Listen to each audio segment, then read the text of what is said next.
नमो अरहंतारं नमो सिद्धारं नमो वारियारं promo वज्रायारं नमो लोये सवसाहुरं शुद्धात्मान्मनेकान्तं साधुमुत्तम मंगलम वंदे संदष्टसिद्ध्यर्थं संदष्टार्थप्रकाशकम् मंगलम भगवान वीरो मंगलम गौतम गणे मुकुंदलम कुंदराज्यो जैन धर्मोस्तु मंगलम नमः श्री वर्धमानाय निर्धूत कलिलात्मने सालोकानां त्रिलोकानां यद्विद्या दर्पणायते मंगलमय मंगलकरण वीतराग विज्ञान नमः चाहयाते भय अरहंतादि महान।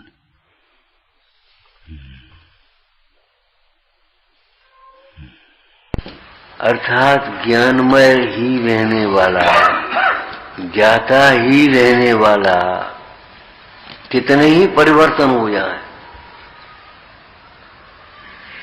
द्रव्यत्व गुण इस वस्तु को जग में पलटता है सदा, लेकिन कभी भी द्रव्य तो तजता न लक्षण संपदा। वह अपने द्रव्यत्व को थोड़ी छोड़ेगा। ऐसे ही कितना परिणमन हो जाए, लेकिन फिर भी ज्ञायक अपने ज्ञायकत्व को नहीं छोड़ता। ज्ञाता ज्ञाता ही रहता है, जीव जीव ही रहता है। जीव कभी अजीव नहीं होता, अजीव कभी जीव नहीं होता। ये वस्तु स्थिति है। इसे समझ करके अपनी दृष्टि बदलना चाहिए। वस्तु नहीं बदलेगी, दृष्टि बदलना चाहिए।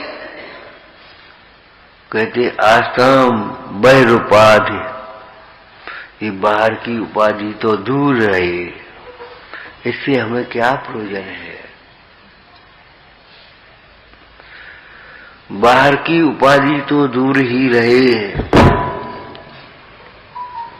आस्ताम बहिरुपाधि चय तनु बच विकल्प जालमप्य परम। शरीर संबंधी विकल्प भी मिथ्या है, शरीर की चिंता भी मिथ्या है। एक बार क्या हुआ, एक शिकारी भगा हिरण के बच्चे के पीछे या खरगोश के बच्चे के पीछे, भागता भागता पहुंचा, और जैसे उसने देखा वो पीछे शिकारी आ रहा है, वो झाड़ी में घुस गया। झाड़ी में घुस गया, शिकारी भी खोजते खोजते उसको पहुंच गया और उसको खींच लिया। हिरण ने कहा, कभी त्रियंचों से भी बुलवा देते। हिरण बोला, ठीक है, अब तुम हमें मारोगे, मार लो, कोई बात नहीं, लेकिन एक प्रश्न का उत्तर दो हमारे का। बोले क्या? पूछो। बोले हमारा पता तुम्हें किसने बताया, ये बताओ। हम यहां छिपे हैं, ये किसने बताया? इस शरीर, जिस शरीर की ममता में हम भगे और झाड़ी में छिपे, उस शरीर में लगा हुआ बाण, उससे टपकता हुआ रक्त, उसी ने तो पता दिया तुम्हें। वो सियालनी सुकुमार तक कैसे पहुंची थी?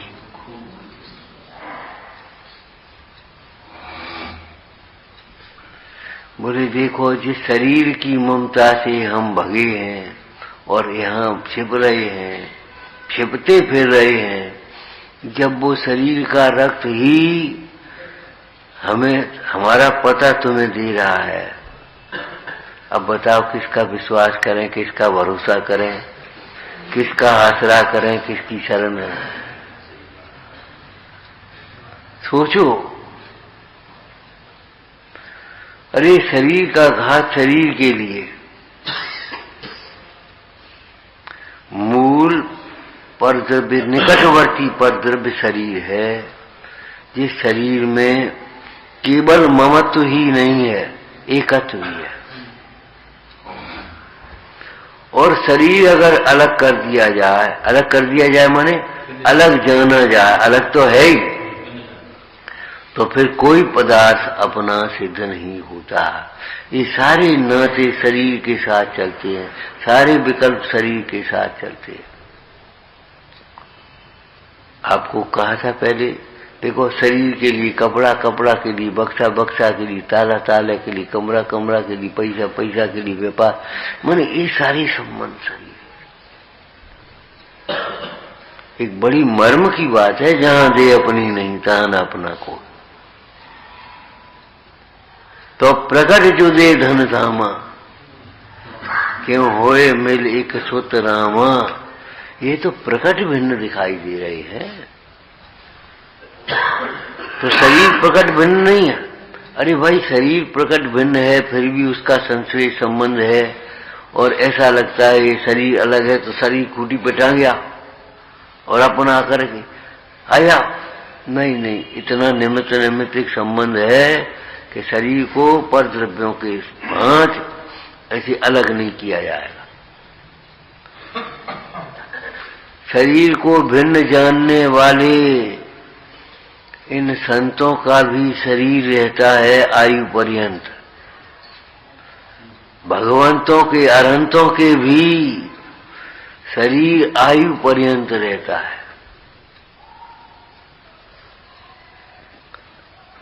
तीन कर्मों की स्थिति घटा लेंगे, लेकिन शरीर की आयु उसको नहीं घटा पाए। लोग पूर्ण समुद्र घात में और कर्मों की स्थिति तो घटी आई, लेकिन शरीर की नहीं घटे। जितनी आयु है उतने है। आयु से एक समय ज्यादा रहता नहीं, और आयु एक समय पहले, आयु पूरी होने से एक समय पहले छूटती नहीं। ऐसा शरीर का संबंध है। तो इस बाह्य पदार्थों की उपाधि, तत्संबंधी विकल्प, ये तो बहुत दूर की बात है। शरीर और वचन संबंधी विकल्प भी मिथ्या है।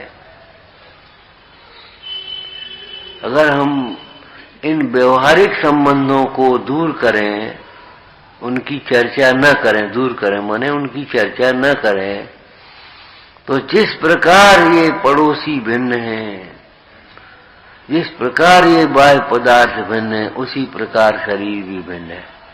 परद्रव्य परद्रव्य है। निकट होने से क्या फर्क पड़ गया?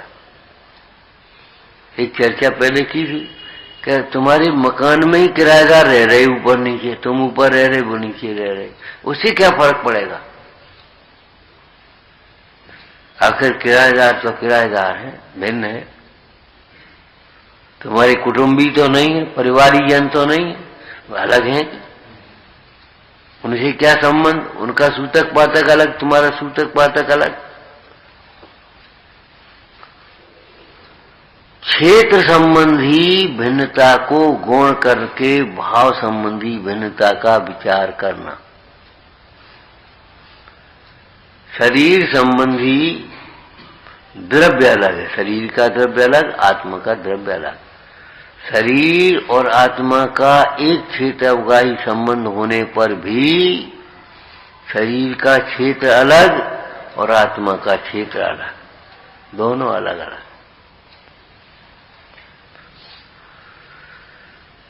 शरीर का काल परिणमन अलग, आत्मा का परिणमन अलग, और शरीर का भाव स्वरूप अलग और आत्मा का भाव स्वरूप अलग अलग।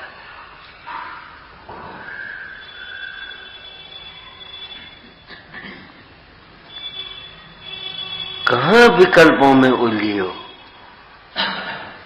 कैसा प्यारा भजन है, जिया कब तक उलझेगा, कब तक और उलझोगे? कभी कभी अब ये कब तक करती रहे, अब ये दवा कब तक खाएं? अरे भैया कुपथ कब तक किया है? वर्षों का कुपथ और दिनों की दवा, और जी लगता है अब जी दवाई कब तक खाने पड़ेगा? कब तक हम तत्व अभ्यास करते रहे, कब तक सुनते रहे कि जब तक हमें देह और आत्मा जैसे वस्त्र और शरीर भिन्न भाषित होता है वैसे भिन्न भाषित होने न लगे, तब तक देह और आत्मा की भिन्नता का बारंबार श्रवण करना, बारंबार विचार करना।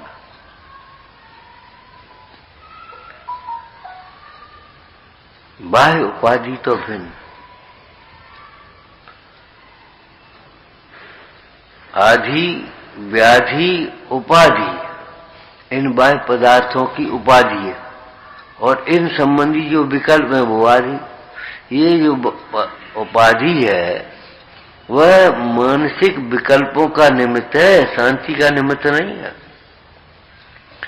परिग्रह चिंता दुख ही मानो, ये चिंता का निमित्त है, चिंता दुख रूप है, इसलिए परिग्रह को दुख रूप ही मानो, सम्यक एकांत।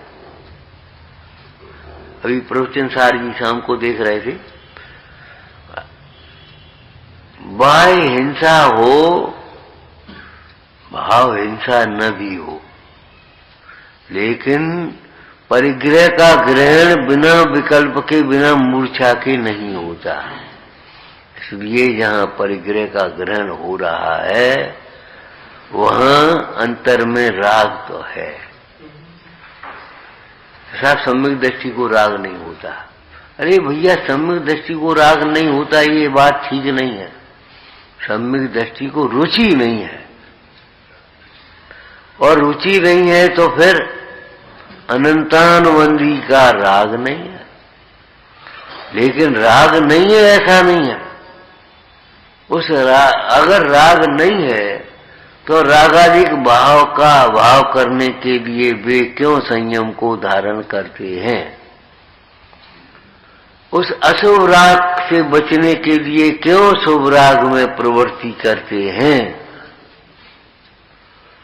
अगर है ही नहीं, सत्ता को नकारने से काम नहीं चलेगा। सत्ता को नकारेंगे तो अद्वैत ब्रह्म की सिद्धि करने लगे, उस मत में पहुंच गए जिन मत से बाहर हो गए। सत्ता का अगर निषेध किया, सत्ता का निषेध नहीं है, रागादिक है। रागादिक नहीं हो तो बोलो बोलो, रागादिक अगर नहीं हो तो क्या दोष आएगा? अरे रागादिक नहीं हो तो संसार कैसे होगा?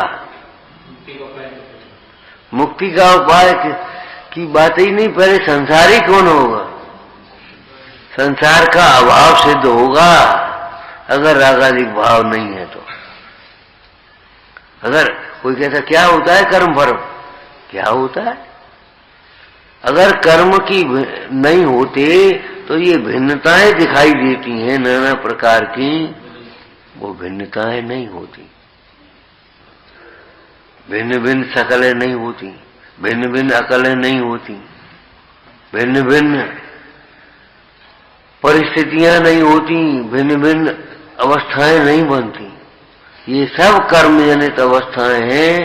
इन अवस्थाओं को देख करके हमें समझ लेना चाहिए कर्म है। पंडित टूटरामल जी ने पूरा अधिकार करके अंत में कहा, ऐसी अवस्थाएं तेरे ऊपर बीतती हैं या नहीं? क्या बीतती हो तो विचारना, संसार रूपी रोग मुझे पाया जाता है और उसके अभाव का हमें उपाय करना है। ये अवस्था बीतती है। टेम्परेचर थर्मामीटर में आ जाए, हाथ छूने से गर्म दिखाई दे, नाड़ी बढ़ी हुई हो, भूख नहीं लगे, अवस्थाएं ये सब हो, और भैया तुम्हें तो बुखार है। नहीं, बुखार नहीं है। तुम्हारे कहने से नहीं, ये तवा जैसा तप रहा है, नाड़ी तेज चल रही है, भूख नहीं है, प्यास प्यास लग रही है तुम्हें, और तुम कहते बुखार नहीं। भाई लक्षण है, वहां लक्ष्य होना चाहिए। ये संसार अवस्था है, तो संसार अवस्था है तो संसार अवस्था का कारण कर्म होना चाहिए, है कर्म। नहीं है ऐसे कहने से काम नहीं चलेगा। रागादिक है ही नहीं। अरे रागादिक नहीं हो तो कर्म कहां से आ जाएंगे, और कर्म नहीं हो तो ये संसार कहां से आएगा। एक बहुत सुंदर एक चिन्ह बता, लक्षण, राग नहीं होगा तो दुख नहीं होगा।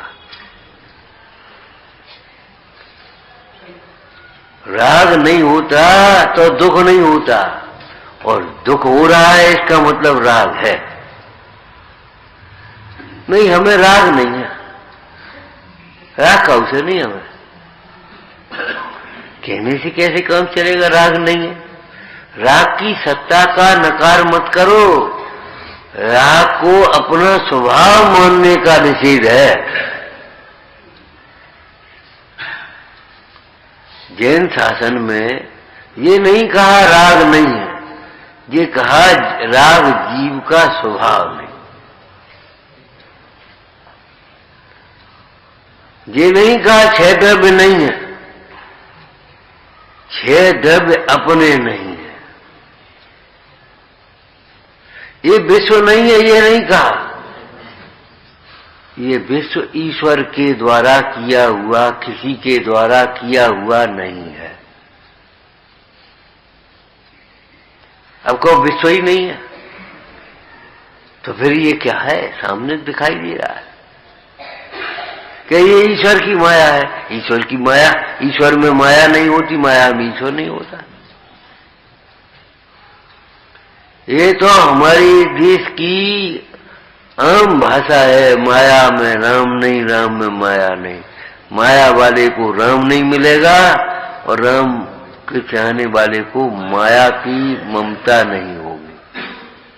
ममता नहीं, माया नहीं मिलेगी ये नहीं कह रहे, माया की ममता नहीं होगी, माया में अटका जा रहे। सरस्वती का उपासक, सरस्वती का उपासक लक्ष्मी की छलना में नहीं फंसता। लक्ष्मी का छल है, ये आकर्षण है। जो सरस्वती का उपासक है वह लक्ष्मी की छलना में नहीं आता, बातों में नहीं आता किसी की। तो ये बाह्य उपाधि तो दूर रहे। जो इसे बाह्य उपाधि को अपना मानते हैं, ये बाह्य उपाधि उनकी भी नहीं होती। एक लाइन पढ़ी है आपने, ये वसुधा काऊ की न भई। कैसे कैसे भूपाल हो गए इंच इंच भर जमीन के लिए, लेकिन ये वसुधा काऊ की न भई।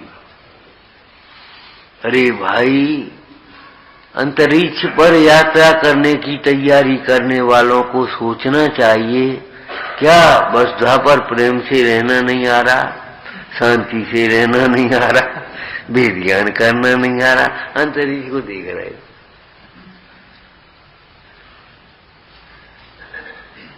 इन परिणामों से, इन कसायों से क्या भले नहीं गुस्सा में, या तो हम घर बढ़िया, घर पर कछु नहीं बढ़िया।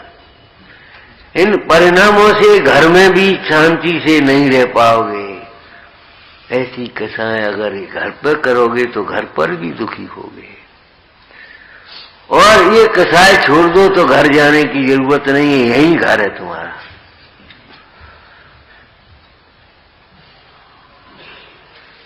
ये वसुधा काऊ की न भई, हो सकती नहीं है। माने हम इसके स्वामी हैं। चर्चा संग्रह कौन सा ग्रंथ है? चर्चा समाधान चर्चा संग्रह कौन सा है?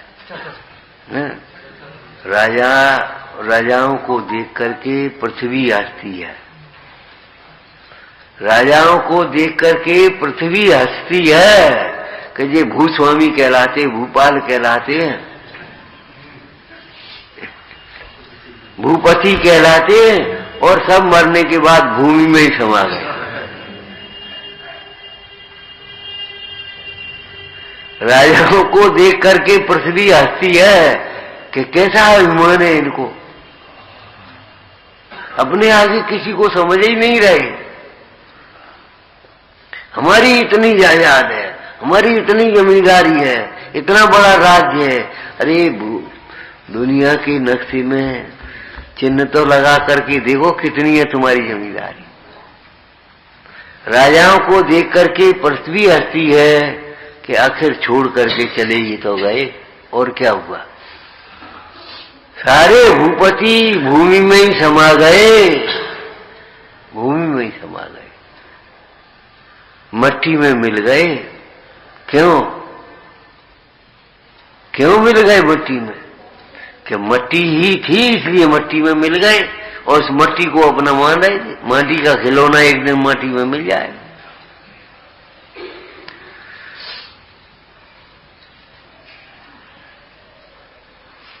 वैद्यों को देख करके मृत्यु हंसती है। मृत्युंजय एक रस है आयुर्वेद, मृत्युंजय।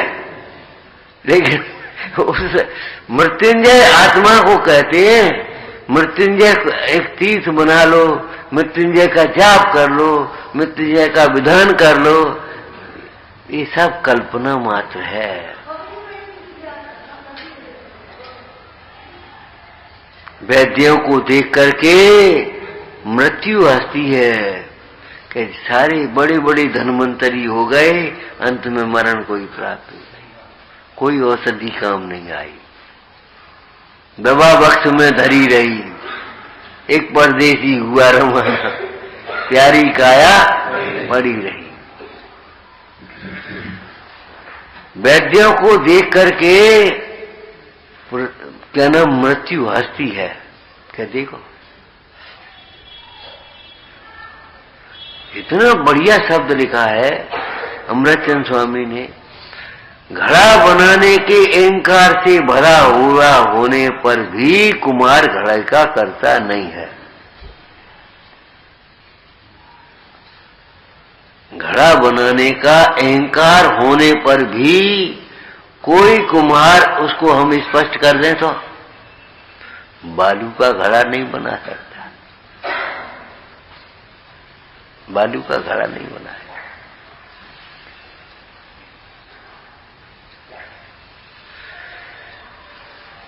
विचार करो, बालू की दीवार पर महल बना रहे, बालू की दीवार पर महल बना रहे, ऐसे बिखर, ऐसे मुट्ठी में बांध दो, लगता है लड्डू सा बन गया। घरौंदे बनाते रहते बच्चे, बन गया घर और जरा सी देर में फूट गया। भैया ये भी घरौंदे ही हैं। वैद्यों को देख करके मृत्यु हंसती है। ऐसे ही आचार्य भगवान अल्पश्रुतम श्रुतवताम परिहास धाम, अल्पश्रुतम श्रुतवताम परिहास धाम। क्या कह रहे मानतुम स्वामी? हाँ बोलो बोलो, हिंदी अर्थ कर दो गद्य में। अल्पश्रुतम अल्पश्रुतम श्रुतवताम परिहास धाम। मैं अल्पश्रुत हूं, बहुत अल्पश्रुत हूं, बुद्धिमानों के सामने हंसी का पात्र हूं। बुद्धिमान हंस रहे हैं। क्यों? शरीर और आत्मा भिन्न है क्या? हाँ भिन्न है। कैसी भिन्न है? जानते हो तुम शरीर और आत्मा भिन्न है। वो सम्यक्त की कथाओं में आया ना, सम्यक्त कौमुदी, राजा ने राज्य में घोषणा कर दी। अष्टानिका के पर्व में सब बसंतोत्सव मनाने के लिए नगर की नारियां वन में जाएंगी। वन में वहां उनका जो कुछ भी होगा अपना करेंगे, मनाएंगे उत्सव। अब राजा की रानी भी वन में पहुंच गई और राजा का चित्त चंचल हो उठा। लेकिन उस दिन हुआ क्या था मालूम है? जब ये घोषणा हुई तो नगर सेठ राजा के दरबार में भेंट लेकर के पहुंचा और भेंट रख करके निवेदन किया, महाराज अष्टानिका पर्व हमारे धर्म के पर्व है, हम आपकी आज्ञा का उल्लंघन भी नहीं करना चाहते और धर्म पर्व में धर्म में अंतराय करने की हमारी मतलब धर्म करने की रात्रि जागरण है चैत्यालय। इन दिनों हम 8 दिन रात्रि जागरण करते हैं अपने चैत्यालयों में, तत्व चर्चा करते हैं रानियों के साथ भी। राजा ने सोचा ये सेठ धर्मात्मा है और हमारी आज्ञा का उल्लंघन भी नहीं करना चाहता और ये तत्व चर्चा में विघ्न करना तो अच्छी बात नहीं है। तो राजा ने अनुमति दे दी। तो जब राजा का चित्त चलायमान हुआ तो उसने मंत्री जी कहा हमारा चित्त चलायमान हुआ है। उन्होंने कहा महाराज क्या करते हो, सारी प्रजा के लिए आज्ञा है तो तुम्हारे लिए भी आज्ञा है, इसमें क्या है? छोटे छोटे, अरे प्रजा क्या होती है, प्रजा क्या करे? महाराज प्रजा नहीं होगी तो राजा कहाँ होगा? छोटे छोटे तिनकों से बनी हुई रस्सी बड़े बड़े हाथियों को बांध देती है। अपना उपयोग बदलो। अच्छा एक काम कर रहे हैं, अपन वहां चलते हैं गुप्त वेश में। कहाँ? ये सेठ अपनी रात्रि किस प्रकार व्यतीत कर रहा है, किस प्रकार की चर्चा कर रहा है, धर्म की चर्चा सुनेंगे। चलो वहां दोनों राजा और मंत्री पहुंच गए, पीछे छिप करके खड़े हो गए। भक्ति और जाप समाय के बाद धर्म चर्चा शुरू हो गई। सेठ ने कहा, सेठ से पूछा, सेठ की पत्नियां थीं, उन्हें पूछा हे स्वामिन आपको सम्यक्त में कौन निमित्त हुआ, कौन सी घटना ऐसी बनी जिससे आपको सम्यक्त जागृत हो गया? सम्यक्त का मतलब यहाँ वर्तमान योग में देव शास्त्र गुरु के प्रति श्रद्धान हो जाना। कोई घटना घट जाती है तो हम अरे हमारी पक्की श्रद्धा हो गई। तो सेठ ने फिर अपनी घटना सुनाई। इस नगर में एक बार में जा रहा था, एक चोर था, सूली पर लटका था, प्राण निकले नहीं थे। मैं उधर से निकला। चोर ने कहा सेठ जी आप बड़े दयालु हो, धर्मात्मा हो, बड़ी प्यास लग रही है, थोड़ा पानी पिला दो। सेठ को दया आ गई। सेठ ने कहा ठीक है भाई, हम तेरे लिए पानी लेकर के आते हैं, तब तक तू ये रमुकार मंत्र का स्मरण करना। उसने रमुकार मंत्र का स्मरण करने लगा। उसके परिणाम शांत हो गए और जब तक सेठ आए प्राण निकल गए, स्वर्ग में देव हुआ। इधर चुगलखोरों ने चुगली कर दी। ये सेठ चोर से जाने क्या बातें कर रहा था। चोरी का माल जरूर इस सेठ के घर में होगा, जरूर इस चोर का संबंध सेठ से रहा होगा। तो राजा ने सिपाही भेजे। उधर वो स्वर्ग में जन्म की व्यवस्था तो अलग है, सेज उठे जो जागे। जैसे सैया पर्व से आप उठ बैठती हैं, ऐसे यहां से जाकर के देव पर्याय हुई और ऐसे उठ गया। उसने कहा कहां आ गया हम? अरे सेठ ने, धर्मात्मा सेठ ने हमें धर्म सुनाया था, पंच परमेष्टि का स्मरण कराया था, उसके प्रभाव से मैं स्वर्ग में देव हुआ हूं। उसने ऐसे नीचे देखा और मेरे कारण अब सेठ पर आपत्ति आ रही है। सेठ को राजा पकड़ कर बुलवा रहा है वो दंड देने के लिए, चुगली की है। और वो पहरेदार आकर के बैठ गया बन करके सेठ, वो कौन? देव, सेठ के घर पर। और एक सैनिक को भगाया, दूसरे सैनिक को भगाया। राजा आया, पूरी सेना लेकर के आ गया। उस पहरेदार ने कहा, ए राजन, सुनता है कि नहीं? सेठ की शरण में जाए तो तुझे छोड़ सकता हूं, नहीं तो कहीं नहीं छोड़ूंगा। तू कहां जाएगा? तू कितनी सेना है तेरी? बेचारा सेठ की शरण में राजा पहुंचा। सेठ को तो कोई दुर्भाव था ही नहीं। भैया कौन, हमारा तो क्षमा भाव है, हमें तो कोई राजा से, ये तो हमारा स्वामी है, कौन है, छोड़ो भाई, इसको दुखी मत करो। और आकर के ये घटना देखी, तब से मेरी देवसास गुरु के प्रति, पंच परमेष्टि के प्रति श्रद्धा दृढ़ हो गई। तो और पत्नियों ने बोली कि हम, हे स्वामिन, हम आपकी बात की प्रतीति करते हैं, होगी ऐसी घटना, जरूर होगी और आपको सम्यक हुआ होगा। उस प्रकार से एक छोटी रानी थी, वो बोली सब झूठे, हम नहीं मानते। अब राजा सोचता है कि एक घटना हमारे पिताजी के काल में व्यतीत हुई थी और उस समय पिताजी ने फिर दीक्षा ग्रहण करके चले गए थे, और ये रानी कैसी है जो कहती है झूठे, हम नहीं मानते। ऐसे ही अन्य रानियों ने भी अपनी अपनी सम्यक की घटनाएं सुनाई और रानी ने एक ही उत्तर जय रटा दिया, हम नहीं मानते, सब झूठे। राजा को क्रोध तो आया, लेकिन उस समय दबा करके रह गया, बोले कल देखेंगे, सोचता। दूसरे दिन राजा सेठ के घर पहुंचा और बोला, अपनी उन पत्नियों को बुलाओ भाई। सब आई। बोले क्यों भैया, ये घटनाएं हम सब नगरवासियों ने देखी हैं और सब हुआ है, तू कैसे कहती है झूठे?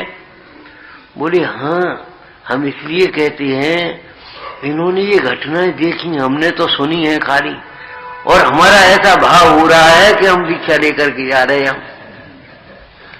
मैंने सुनने मात्र से हमको ऐसा वैराग्य हुआ है कि हम दीक्षा लेकर के जाने की तैयारी कर रहे हैं।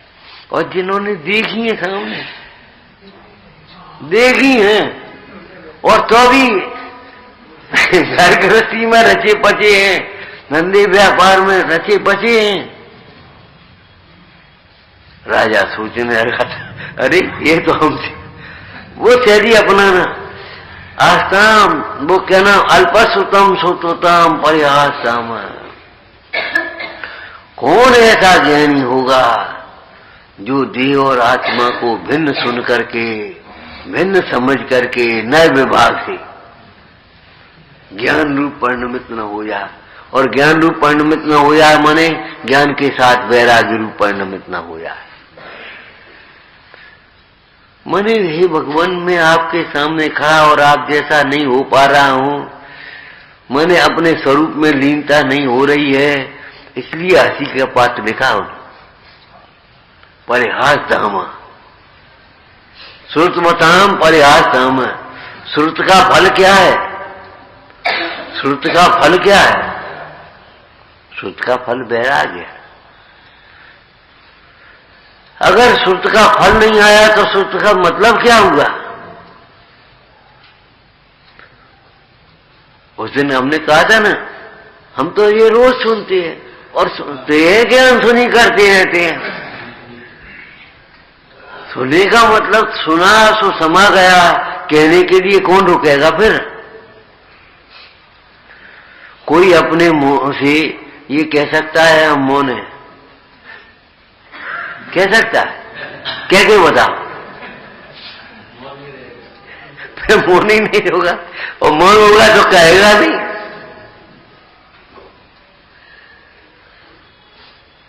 विचार करो, आत्मा को और देह को भिन्न जान करके भी कौन ऐसा होगा जो देह में ही रचा पचा रहेगा, देह से जिसे विरक्तता नहीं आएगी।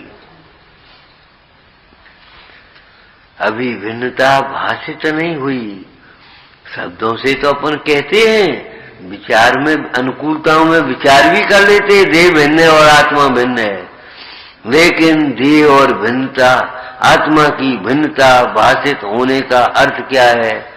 आप अपने से पूछो। जो जो पदार्थ आपको भिन्न भाषित होते हैं, उनकी आपको कोई चिंता नहीं होती। क्यों जी? मकान बनवा क्यों नहीं रहे? वो साहब उनकी जगह है, वो बनवा नहीं बनवा, हम क्या करें? उनकी है, हमारी जो है नहीं, हम क्या करें? वो भैया के हिस्से में है, वो भैया बनवा नहीं रहा, तो हम क्या करें? मने निश्चिंत। और जहां हिस्सा हुआ तुम्हारे हिस्से में आ गई, हाँ अब हमें बनो, ऊपर आ गई, चढ़ गई। पर द्रव्य को अपना मानना यही समस्त दुर्विकल्पों का कारण है। देही विकल्पित जाल को तो दूर कर दे शीघ्र ही, संसार वन में डालने का मुख्य कारण है यही। जितनी उपाधियां हैं, जितने हमारे विकल्प हैं, इस देह से संबंध। सामायिक में प्रतिक्रमण की चर्चा करते हुए पंडित सदा सुखदास जी ने लिखा, ये जीव जो देह के अनुकूल है उसे अपना मित्र मान लेता है, और देह के जो प्रतिकूल है उसे शत्रु मान लेता है। देह का घात करने वाले को घातक मान लेता है, और देह की रक्षा करने वाले को रक्षक मान लेता है। देह के उपकारी को उपकारी मान लेता है, देह के अपकारी को अपकारी मान लेता है।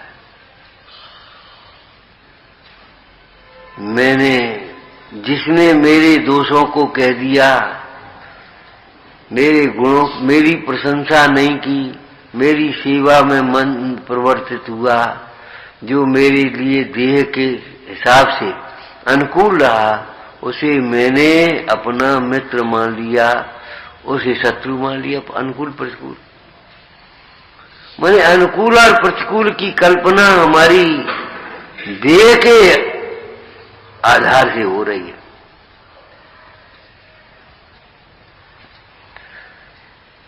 अगर देह के आधार से अनुकूल प्रतिकूल की कल्पना नहीं करें तो ये अनुकूल और प्रतिकूल की कल्पना कम से कम बदल तो जाए।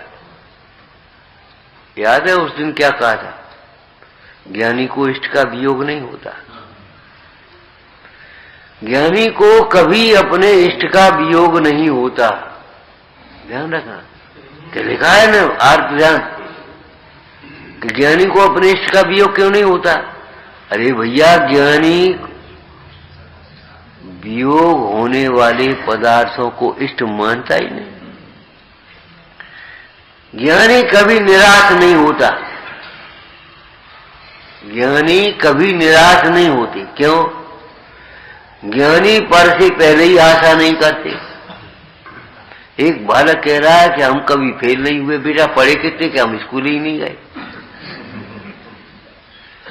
जब परीक्षा दो तब तो फेल और पास की बात आएगी। जब परीक्षा ही नहीं, पढ़े ही नहीं है तो फेल और पास की बात ही नहीं।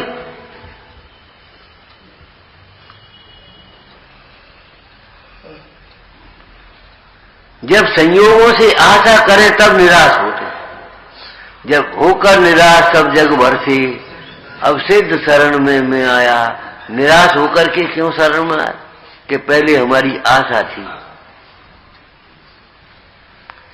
ये लड़का बड़ा होकर के हमें सुख देगा, ये हमारी सेवा करेगा, हमारे नाम रोशन करेगा, हमारा फलन।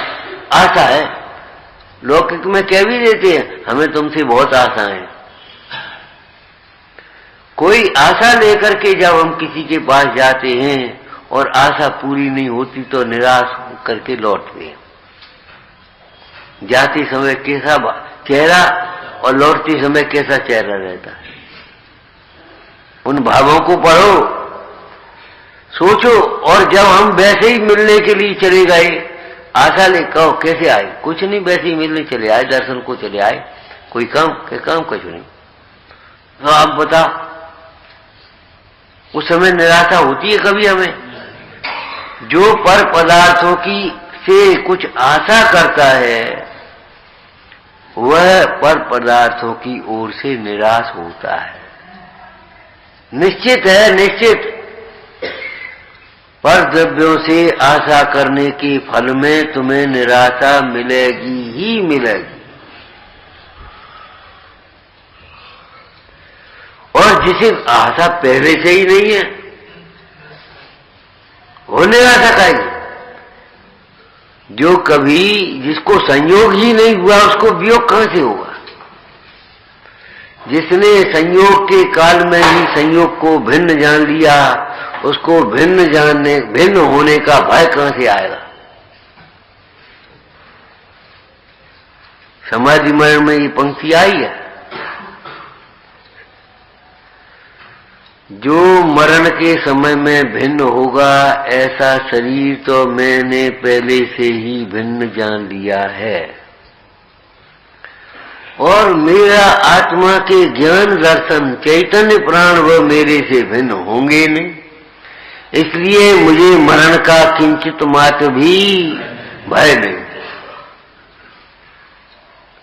कोई चिंता नहीं है, हम हमेशा तैयार हैं।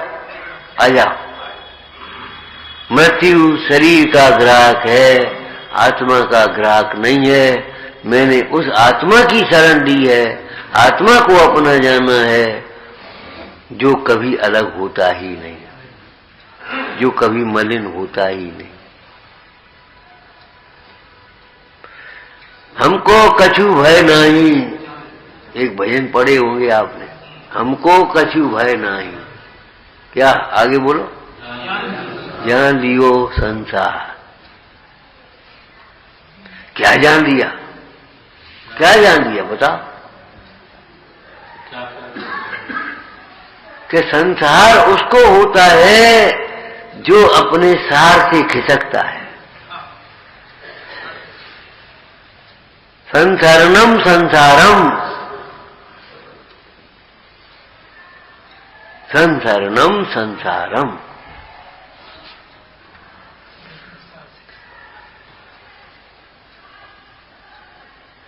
अब जब संसार से खिसकेंगे नहीं तो हमको भय क्या है? हमको कछु भय नहीं, जान लियो संसार, जो निगोद में सो ही मुझ में निश्चय मोक्ष मझार, और नेचय भेद कछु भी नहीं भेद गिनत। संसार उनके होता है जो भेद गिनते हैं, अपने से भिन्न होते हैं।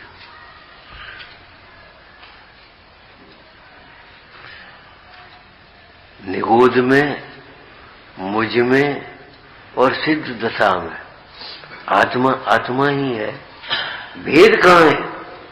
कुछ बात स्वामी कहते शरीर के भेदों से जो आत्मा को में भेद जानता है वह बहिरात्मा है।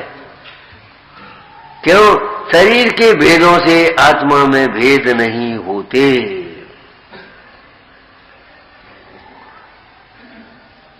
शरीर के भेदों से आत्मा में भेद नहीं होते, भिन्न भिन्न नहीं होते। जिन बच्चों को हम ये सोचते छोटे हैं, अरे शरीर ही तो छोटा है, ये सोचो आत्मा थोड़ी छोटा है। जिन जिन को आप छोटा समझते हो ये सोचो, अगर आत्मदृष्टि से देखो तो कौन छोटा दिखाई देगा?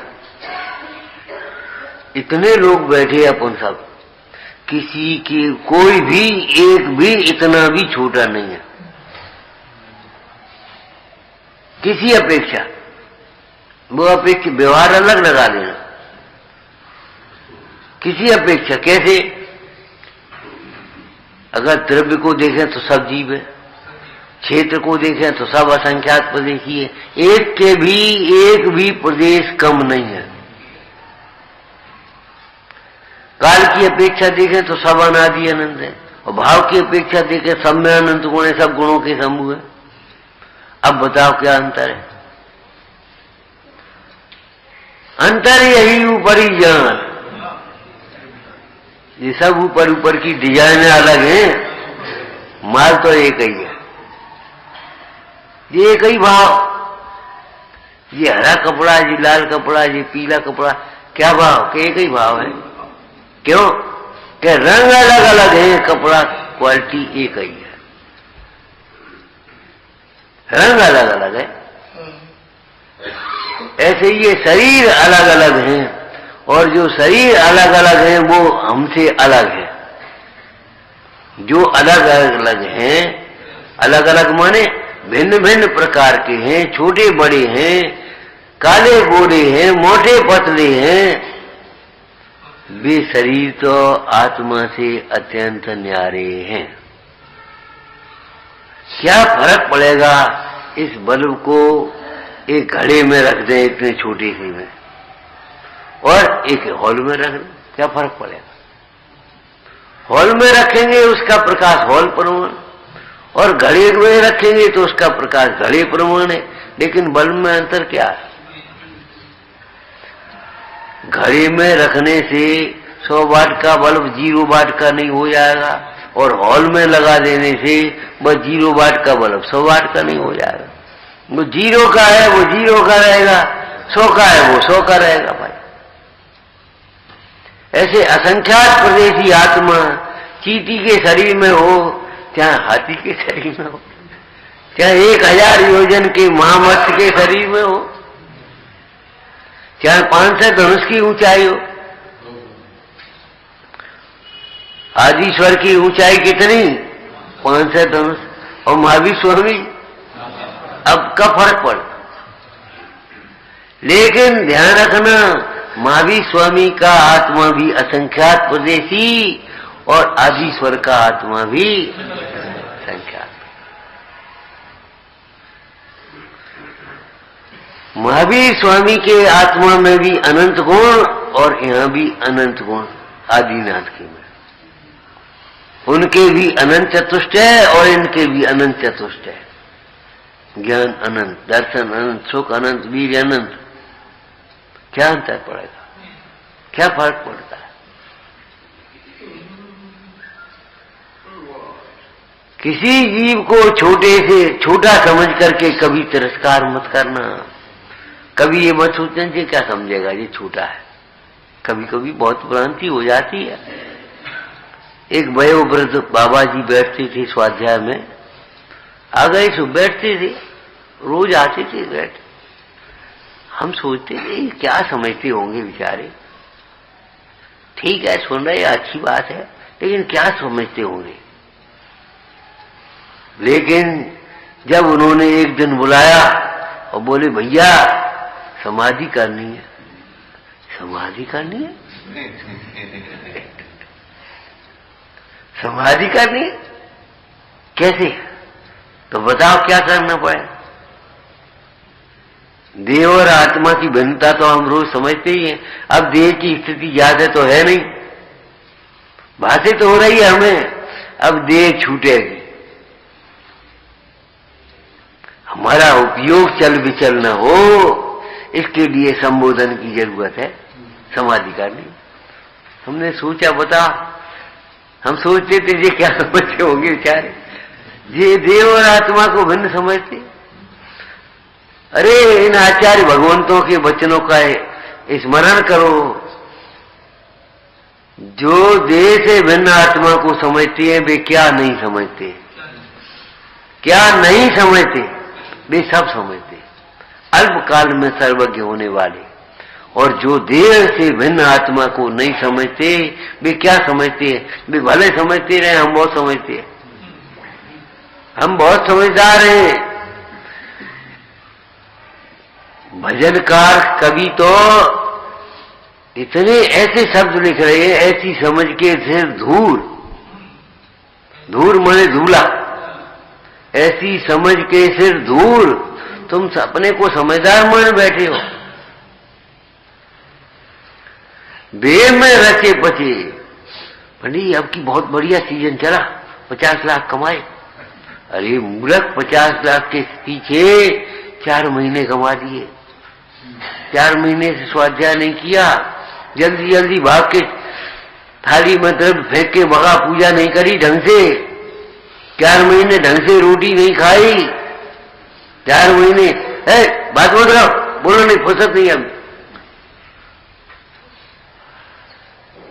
और तुम 4 महीने कितना हाथ ध्यान किया, कितना रोज ध्यान किया, और तब ये 50 लाख कमाए। अरे तुम्हें मालूम है, जिस आत्मा की आराधना से अंतर मुहूर्त में अनंत चतुष्टय की लक्ष्मी और बाहर में सम्मोसरण की लक्ष्मी प्रकट होती है, उसके सामने ये क्या है?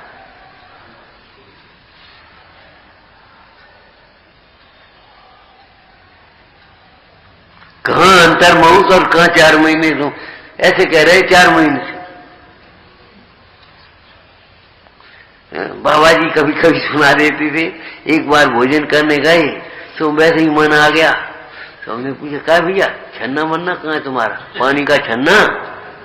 अब बेचारा घबराया, ढूंढता, अब वो छन्ना तो था ही नहीं। बोले महाराज हमें 4 महीने से नहीं है।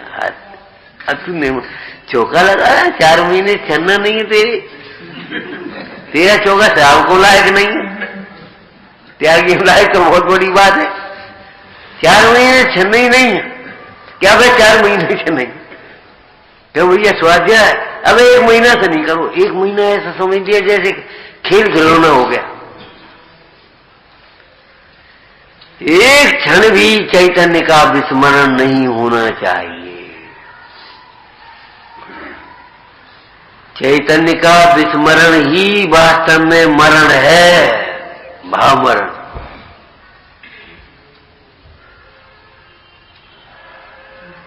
घंटों के घंटों विकथा में बीत जाते हैं।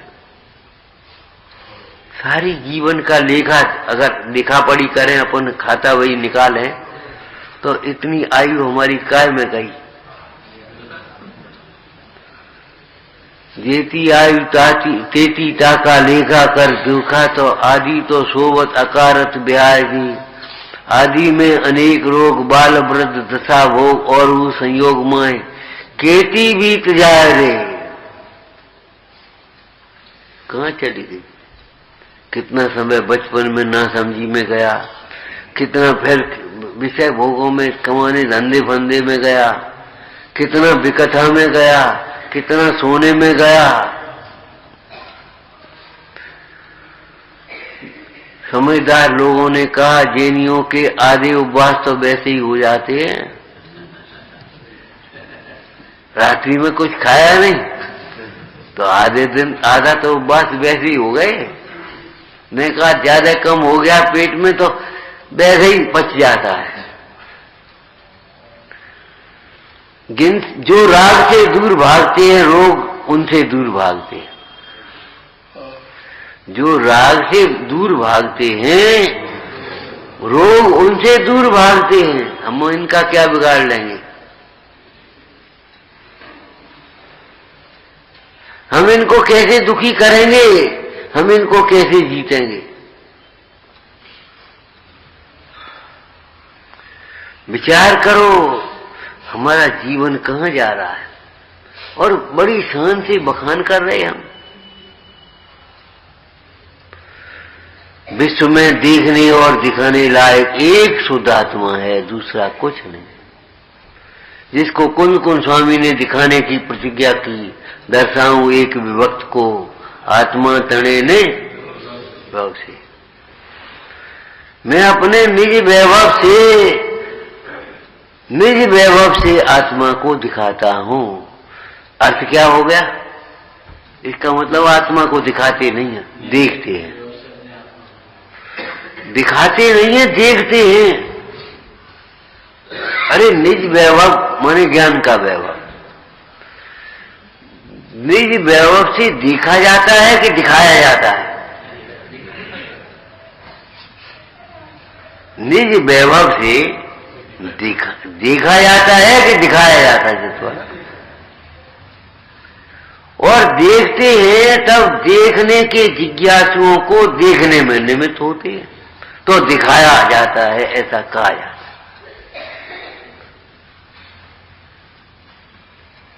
विचार में बिना देखे कैसे दिखाओगे, बिना देखे कैसे दिखाओगे? देखना मत दिखाना कैसे करोगे? प्रत्येक जीव का देखने का स्वभाव है, दिखाएगा कैसे? जिस वाणी के द्वारा कहा जाता है वो वाणी अलग है, वचन वर्णना अलग है, और जो जानता है वो ज्ञान स्वभावी आत्मा अलग है। एक मुंडाज थे, फिर आंखों की दृष्टि थोड़ी कमजोर हो गई, इन आंखों की बात कर रहे थे। एक भक्त आया, महाराज चश्मक हम यही बुलाना डॉक्टर को, यही वो देख लेगा, नंबर दे देगा और चश्मा बन जाएगा। मनवार आपको करने का जो नहीं, खाली ये देखना है कि एक चश्मा बनवा दे। बोले भैया क्या होगा इस चश्मे से, ये बताओ। अरे आप स्वाध्याय करोगे, आप अपनी चर्या करोगे, आप चलोगे फिरोगे। मुंडाज बोले भैया सुनो, चश्मे से दिखता है वह देखने लायक नहीं है, और जो देखने लायक है वह चश्मे से नहीं। अब हम क्या करें? जब तक ये आंखें देख रही हैं, सोच रही हैं, तब तक आहार कर रहे, नहीं तो समाधि करेंगे। जब तक ये आंखें देख रही तब तक हम स्वाध्याय करेंगे, नहीं तो आत्मज्ञान करेंगे। कितना सुंदर उत्तर है, कितना मार्मिक उत्तर है।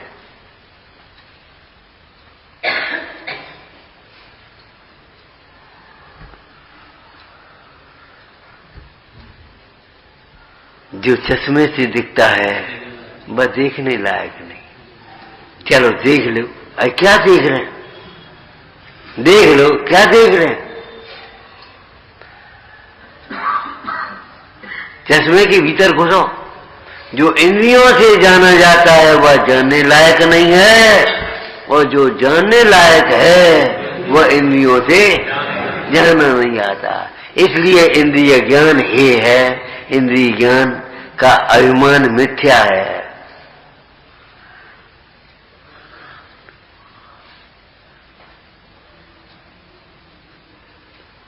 निष्प्रयता, निर्वांछकता, ये आत्मा के आश्रय से प्रकट होने वाला महागुण है।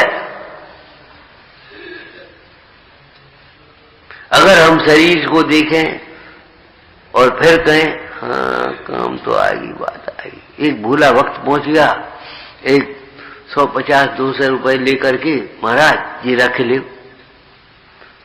बोले भैया काय के रख ले, क्या करने अपन को? बोले काम आएंगे कभी, कबू कबू काम आई याद है। ठीक। मुंडराज को भी कौतूहल आ गया समझाने का। मुंडराज बोले भैया रख दे। अब एक बात बता, ये काम किस आएंगे? काम बता दे इसका,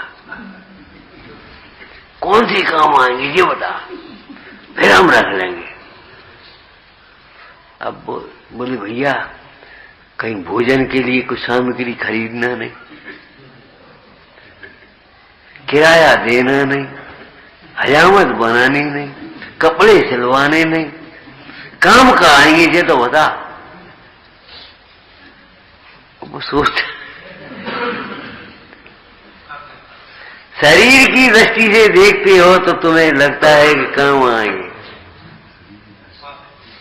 जबकि शरीर की दृष्टि से भी देखने पर वास्तव में अगर आगम से देखें तो काम नहीं आते। ये पैसा तुम्हारे यहीं ही चलेंगे, परलोक में क्या काम आएंगे, देवगति में क्या काम? अरे और तो और हिंदुस्तान का सिक्का अमेरिका में का काम आएगा। चलो आपकी गाड़ी ऐसी जगह खराब हो गई जहां कोई कुआ पानी कुछ हैंडपंप वगैरह कुछ नहीं, दुकान वगैरह कुछ नहीं, ऐसी खराब हो। अब पैसा जेब में धरे, क्या काम है? बताओ क्या काम? धन से भोग नहीं मिलते, भोगों से सुख नहीं होता, सुख आत्मा में है। महाराज पूछते हैं, बेटा ये बताओ काम क्या आएंगे, ये बता दो तुम। अब सोचता रहा, ये तो कछु काम के नहीं। अरे हमारे ही काम के नहीं, तुम्हारे भी काम के नहीं, जिनके पीछे प्राण दे रहे तुम।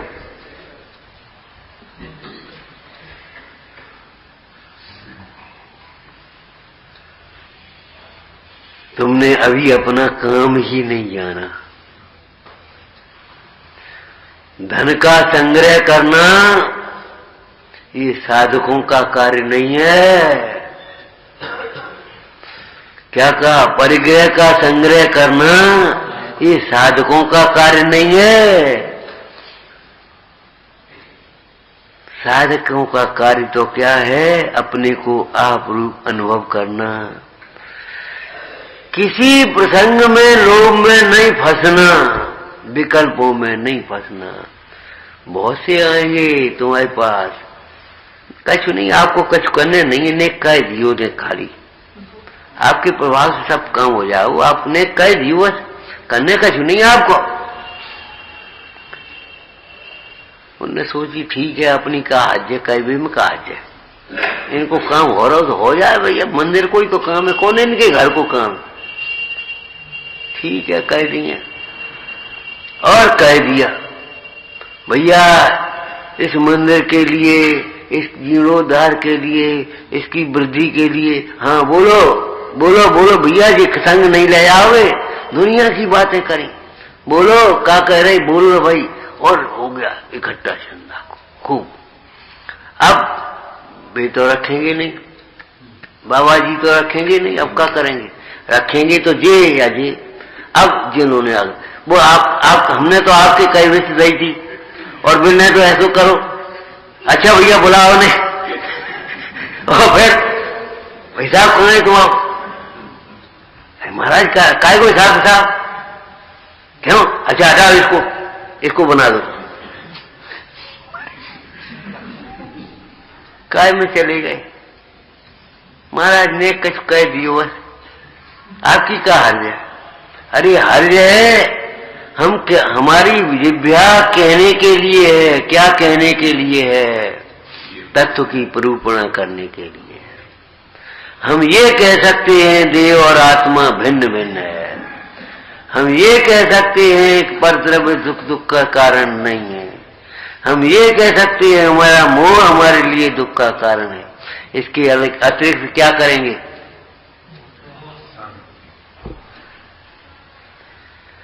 आगम के विरुद्ध एक भी वचन नहीं बोलना। कल पढ़ रहे थे, एक महाराज जी थे, शांत हो गए, तो जब सभा को संबोधित करें तो एक संबोधन बोलते थे, महान भाव, महान भाव। माताओं बहनों भाइयों ये कुछ नहीं। तो एक जने ने पूछा, महान भाव क्यों बोल रहे आप? अरे भाई ये आगम का शब्द है, हमारी श्रावकाचार में मेढक को महान भाव कहा। महान है जिनके भाव, महान भाव का। देखो हम त्यागी आदमी, हमारी कोई माता है मैंने तो होती नहीं, ये रिश्ते सब हम पहले ही छोड़ चुके। अब हम कैसे संबोधन करें माताओं बहनों भाइयों, बड़े को फिर छोटे को, और जिन इनके लिए कछु नहीं कही, इनके लिए कछु नहीं कही। अब हम कहें बड़े वृद्धों, बच्चों, प्यारे बच्चों, ये सब राजदेश की भाषा है, ये आगम की भाषा। माने भाषा में भी हमें बहुत विवेक रखना चाहिए। आगम के अनुकूल कह दे, अरे कहे तो तब दे जब हमारे पद के अनुकूल हो, आगम के अनुकूल हो, इसके कहने से उत्थान हो, आत्मा की ओर हमारी परिणति बढ़े, हमारी साधना बढ़े, आराधना बढ़े, यह हमें इष्ट है। मौन में वह हितम साध्यम। सत्य महाव्रत के प्रसंग में शुभचंद्र आचार्य ने लिखा, मौन में वह महाहितम। वे मुनीश्वर बार बार विचार कर रहे हैं, आत्मा का हित तो मौन में है, आत्मा का हित तो मौन में है। मौन साधकों की महानता को, बोलो क्या लिखा है आगे? अरे कहानियों में लिखा हुआ, तुम्हारी पढ़ते ही नहीं हम तो, कभी कभी पढ़ लेते, भूल जाते। अरे ये भूलने की बात है। मौन साधकों की महानता को वाचाल व्यक्ति प्राप्त नहीं कर सकता। कुंद कुंद स्वामी साधकों से यही कह रहे, साधिए निज कार्य अविरल, साधु रत रहे मौन में। ये साधु जनो, तुम मौन होकर के अपनी साधना करो।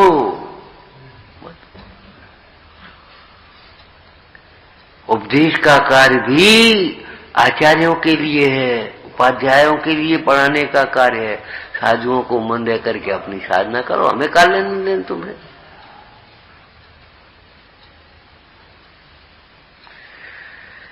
भैया जिसे हमने ज्ञान समझा तो ज्ञान नहीं है, जिसे धर्म समझा वो धर्म नहीं है, जिसे अपना समझा वो अपना नहीं है, जिसे दुख का कारण समझा वो दुख का कारण नहीं, जिसे सुख समझा वो सुख नहीं।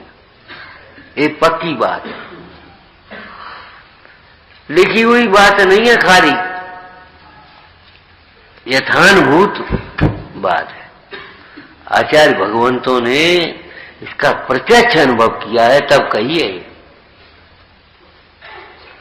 हे जगत के जीवो, जैसे तुम ज्ञान मानते वो ज्ञान नहीं है। या ही प्रतीत कछु ज्ञान सो दुखदायक अज्ञान ज्ञान, वो अज्ञान है। अगर उल्टे शब्दों में कहें हम तो कैसे कहेंगे? ज्ञान तो नहीं है, अज्ञान और है। सड़कों पर जगह जगह स्पीड ब्रेकर लगा दिए, ये साधक तो नहीं है, उल्टी बाधक है। बेर रोको, बेर साधक तो नहीं है, बाधक है उल्टी। ऐसी ज्ञान तो नहीं है, उल्टा अज्ञान। ज्ञान का मद है। इस अज्ञान को ज्ञान मानने के कारण न जाने कितने जीव संसार में भटक रहे हैं। इस अज्ञान को ज्ञान मानने के कारण न जाने कितने जीव भटक रहे संसार, और सोच रहे हम तो ज्ञान का अभ्यास कर रहे हैं, हम तो ज्ञान, हमें तो बहुत ज्ञान है, इन्हें तो बहुत ज्ञान है। अरे वो ज्ञान किस कार्य का जो अपने को नहीं जानता, जिस ज्ञान से सुख न हो, वह ज्ञान ज्ञान है। अगर उसे भी ज्ञान कहेंगे तो अज्ञान क्या हुआ? जिसे हम सुख मानते हैं उसे सुख मान करके न जाने कितने जीव भटक रहे हैं, अपने सुख से दूर हैं। और जब तक ये मान्यता नहीं आएगी ये सुख सुख नहीं है, तब तक उस सुख के सन्मुख नहीं हो पाएंगे, कभी उपयोग अंतर्मुख नहीं होगा। इंद्रिय ज्ञान को ज्ञान मानने वाले, इंद्रिय सुखों को सुख मानने वाले, देह को अपना मानने वाले, इन प्राणियों का कभी भी उपयोग अंतर्मुख नहीं होता, कभी भी अंतर। और जब तक अंतर्मुख नहीं होगा तो तब तक आत्मा का प्रत्यक्ष अनुभव नहीं होगा। यह आत्मा कैसा है? नियम सारजी बोलना भाई, सर्वथा अंतर्मुख उपयोग से ग्रहण करने योग्य, पर का अवलंबन लिए बिना सर्वथा अंतर्मुख उपयोग से ग्रहण होने योग्य।